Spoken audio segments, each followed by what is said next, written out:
What an absolute belter of a day. G'day, welcome to a new video. In today's video, I'm going to be having a good look at the back lawn, showing you what's happening out here. Haven't given it too much love in recent times, haven't mowed it for a little while, but let's have a look at what's going on with it and really start to look ahead to spring renovations. There's heaps of improvements I want to make to this lawn. Spring is only a couple of weeks away. Getting excited. The first thing that's pretty obvious out here is the color of this grass. It is really thriving at the moment. You can see here some bits where the grass is yellowing just a little bit. That's something you may be experiencing in your yard as well, seeing just a little bit of yellowing some grass blades, especially if you haven't been applying any fertilizers. Talked about it a lot on this YouTube channel, but I have been applying a half rate of the Lawn Tips winter mix every 3 weeks. So I've been just giving this lawn a little bit of nutrition, a bit of a feed every few weeks. So it speaks a lot to the reason why it's holding really nice color at the moment. Today, when I mow, there's a few little damaged just tips of the grass, which is gonna clean it up a bit with a mow today to just tidy up some of those little areas.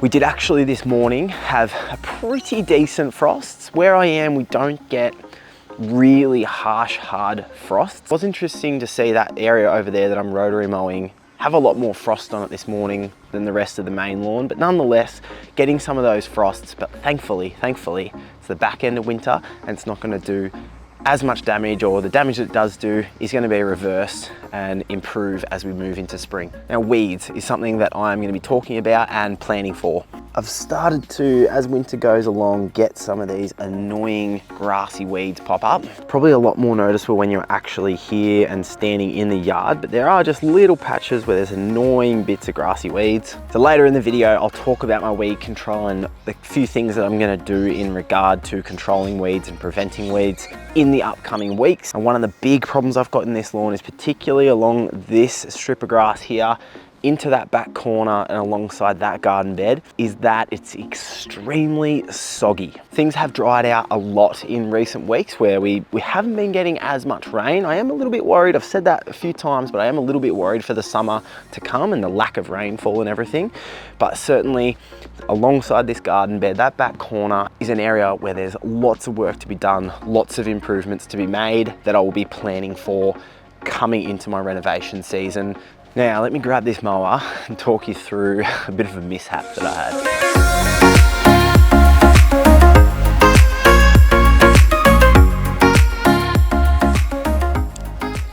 I believe it was 2 videos ago that the video was about how I broke this mower. I took a chunk out of the concrete, blah, blah, blah. You can go and watch that if you like. But I mowed in that video, and in the video, I showed how much grass came off here, and I was so surprised at how much grass had come off. And it wasn't until last week where I was doing something and I just had this light bulb moment, and I was like, far out. I never checked the height of cut on my mower when I got it back from being fixed. I went to the shed, I checked the mower, and sure enough, it was set to about 12 or 13 mil. And when I set up this mower, when I first got it a couple of months ago, I set it to 27 or something mil. So not ideal. It was actually encouraging to see the fact that at 12, 13 mil, it didn't look too bad. So, you know, anyway, yeah, really keen for this mow. It's a beautiful day. Gonna get a bit of grass off here. I've set the mower now to 25 mil, and that's what I'll cut it at until reno time. Let's get done. On the run from my given disaster, speed away from the holy mind, pride. That's where I never thought it would matter. If I'm gone by now, all my weakness keep on linger on repeat like it will be my favorite song. Oh, I know I should be moving on, but you got me good, you got me good. I keep on trying till it bends, still it feels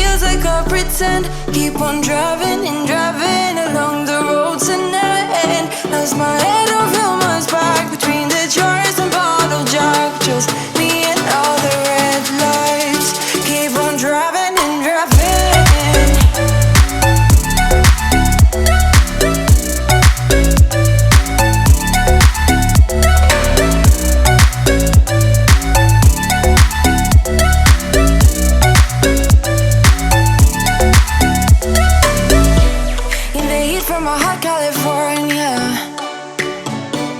I forgot how you look like in rain. I swear I never thought it would matter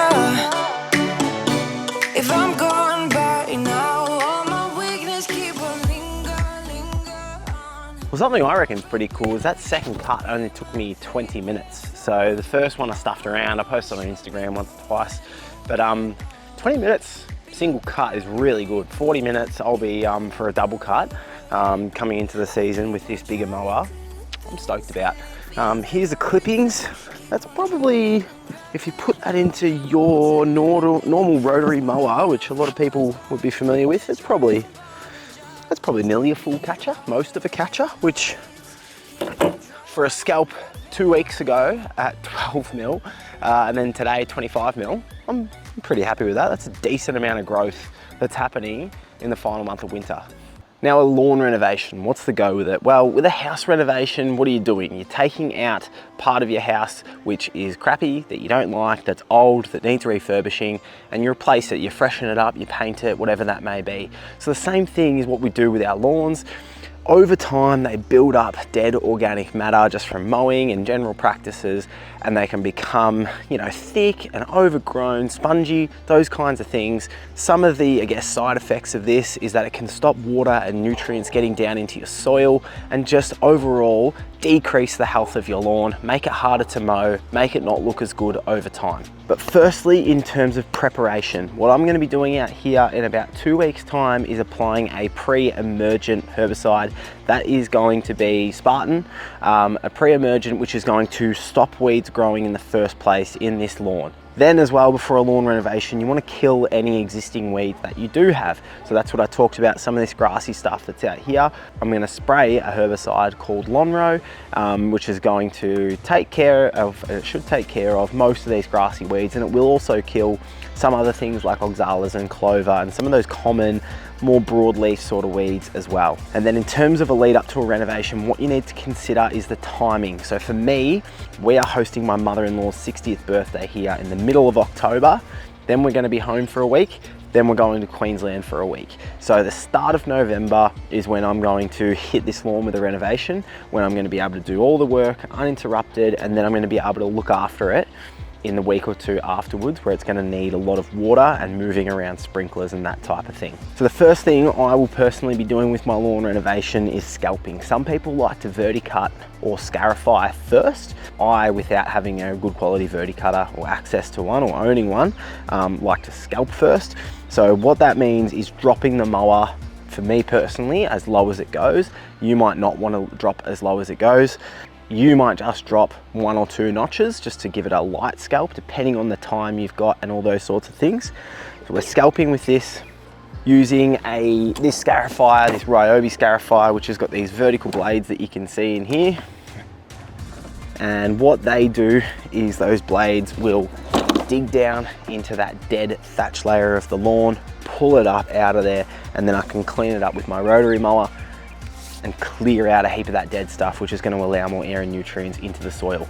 So your rotary mower you already own, your scarifier, maybe it's a piece of equipment that you might want to look into buying. That Ryobi scarifier is like $350. So it might be a piece of equipment that you actually decide to purchase, because hiring them might be $150. So it makes sense to just buy one instead.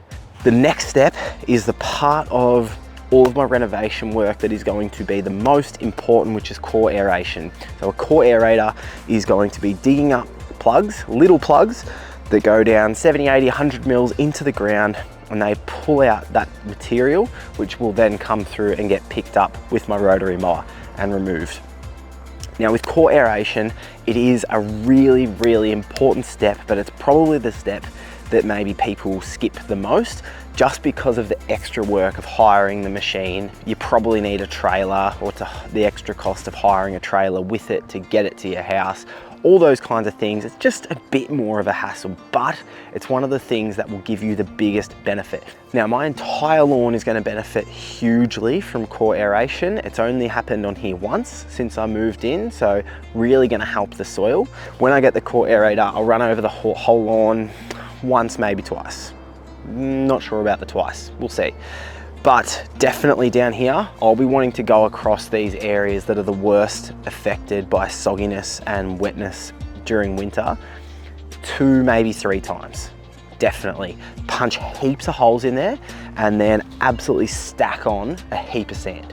And that is the next part of the equation, is top dressing. So what we're doing by core aerating, especially if you're like me and you've got soggy soil, you've got poor soil, you are wanting to core aerate to open up the soil and then fill it in with something like a nice triple washed sand is exactly what I'll be using. And I'm doing that because I want to improve my drainage. So at the moment I've got soggy soil, I've got a bit of clay underneath, I believe, which doesn't help. So for me, punching hundreds of holes in those soggy areas and then getting a really thick layer to bring the level up, as well as fill in the holes with some nice quality sand that is going to drain beautifully, is going to be a really, really important step. So for me, I want to top dress this entire lawn because it's a bit bumpy. I want to do 2 really good top dresses on it between sort of, well, the renovation is going to be November, between sort of November and March, early March. I'd love to do 2 full top dresses on this lawn.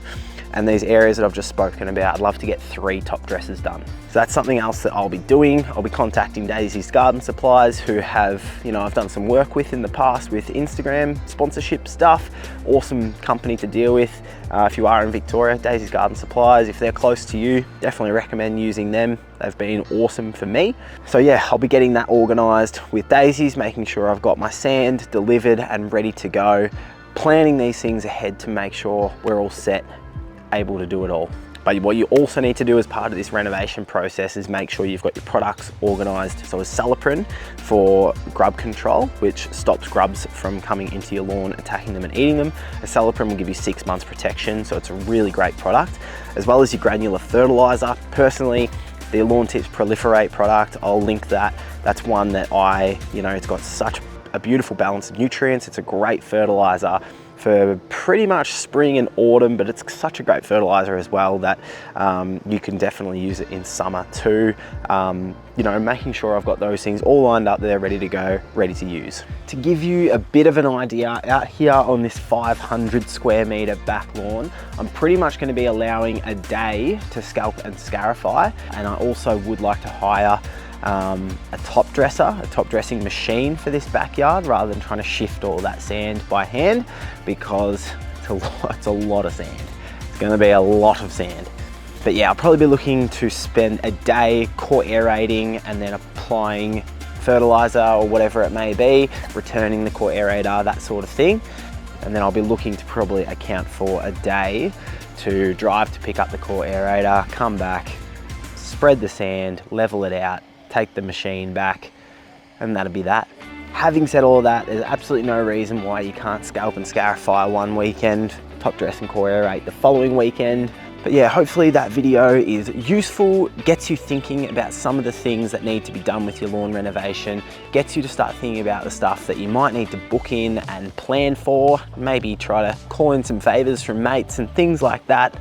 But at the end of the day, it's all great, fun, rewarding work. As much as it is a lot of effort and it's hard work, it's something as a lawn guy I really, really look forward to. Can't wait for this spring, can't wait for the renos, can't wait for the hard work.